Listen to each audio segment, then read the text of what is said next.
Hello, my true crime lovelies. How are you? I hope you are as lovely in life as you are in my mind. And if not, I hope you're working your way towards it. Ooh, wee, Judge Kraynick, just in the nick of time. He said, "You want to do what?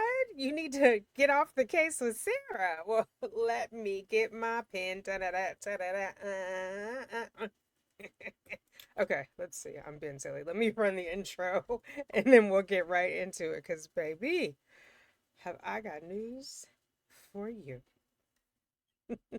Thanks for being here. If you like the video, please give it a thumbs up. If you like the vibe, come back, subscribe, hang out a while.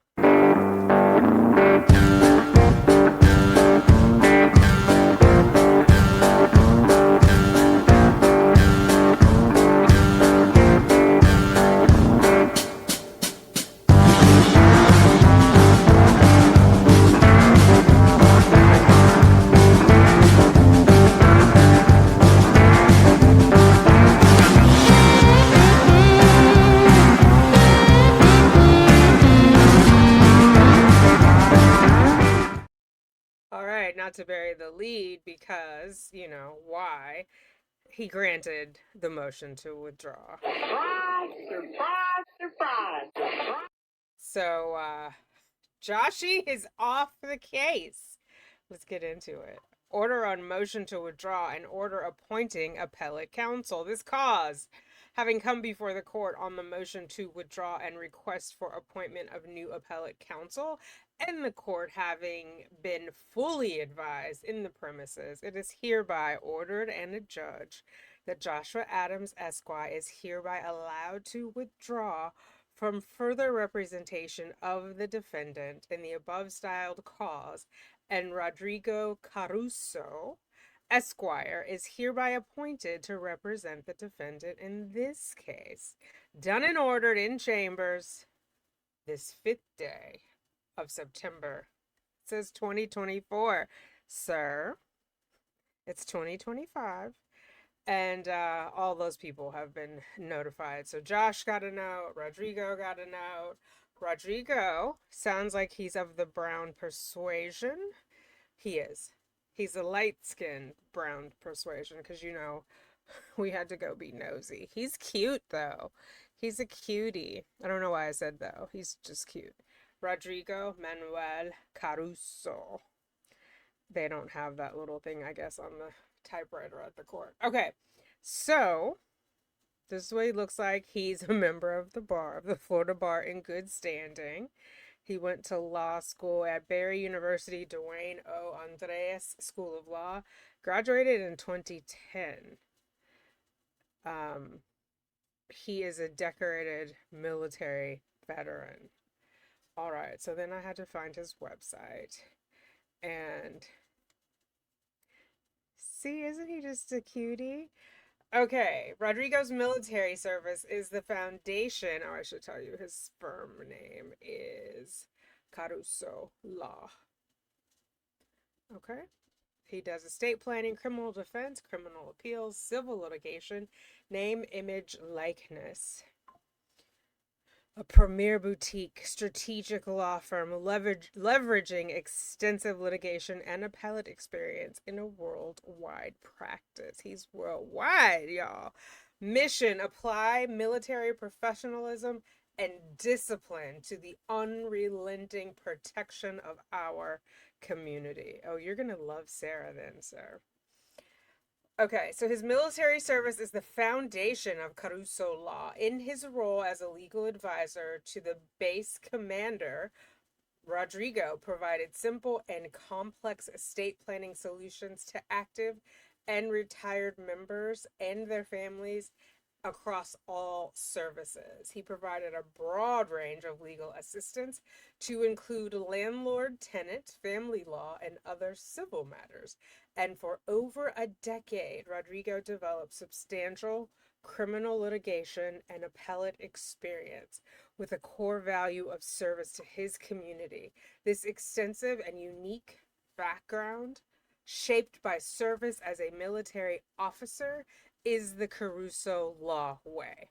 So we're going to read more. So he was an officer. It sounds like he had already graduated law school when he entered the military and went in practicing law. So we'll go on to his more extensive. He looks a little different here than in the other ones, but still a cutie. I think, I don't know. He's more gray and he's still a cutie. Anyway, after more than 11 years of active duty service in the Air Force as a judge advocate, Rodrigo returned home to Central Florida in 2023 to resume civilian life and strengthen his roots in his long missed community, to marry his best friend and to dive all in to support her goals, to start a family with a woman he deeply admires. So I'll leave it on here. He was born in Portugal to a Madeiran mother and Mozambican father. So I believe Mozambique is in Africa. Someone correct me if I'm wrong. So he is Portuguese and Mozambique. He grew up in Liberia, West Africa, until evacuated to the United States with his older sister because of what became one of the longest and most devastating civil wars in African history. So I would qualify him as an African American because he's from Africa. He lives in America. Like, I don't identify as an African American. I'm a black person. I was born in America. My mom was born in America. Her mom was born in America. Just a random side note. Okay, so after graduating in Daytona Beach, many life lessons learned. So I'll leave this. You guys can stop the video and read it if you want. But he earned his JD in criminal law, criminal procedure, federal jurisdiction, advanced appellate advocacy, and legal writing. Served as lead articles editor for the Barry Law Review. That's prestigious.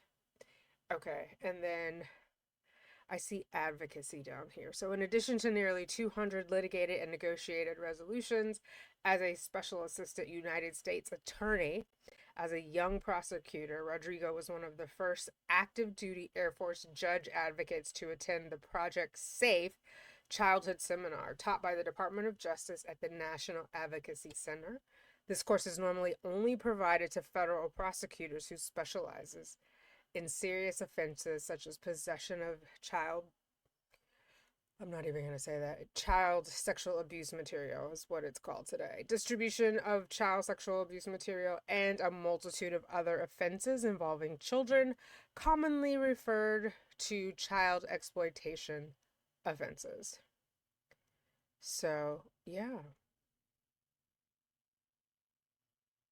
He sounds like he's a man for the job. I don't think he'll be discouraged by Sarah. Hopefully, the flying monkeys have learned their lesson and they don't start harassing this man and sending a bunch of notes.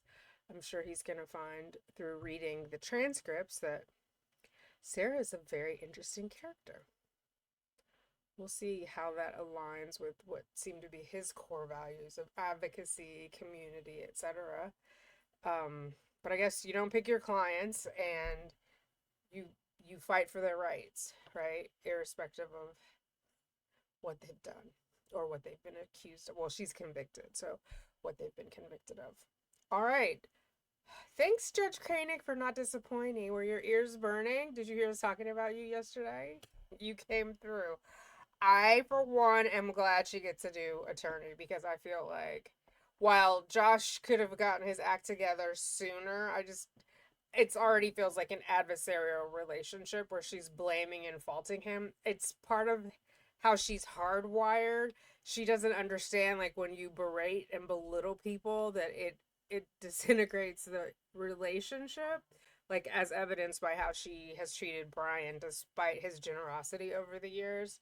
She's mistreated him. She's had her friends mistreat him. So she did the same with Josh. Like, she basically called him a liar, said there was little communication. So, flying monkeys, if you're listening, and I know you are, don't let her do that. She needs this guy. And I can guarantee you this will be the last one that Kraynick gives her, right? So, y'all have been warned. You know what's up. Tell her for her to be nice. She's always worried about somebody else being nice to her. She should try being nice to others, first and foremost. All right, guys, let me know what you think. Are you surprised that Kraynick gave her one more chance? Or do you think it's better for all parties involved? Let me know in the comments. I will talk to you there. I appreciate you being here. Toodles!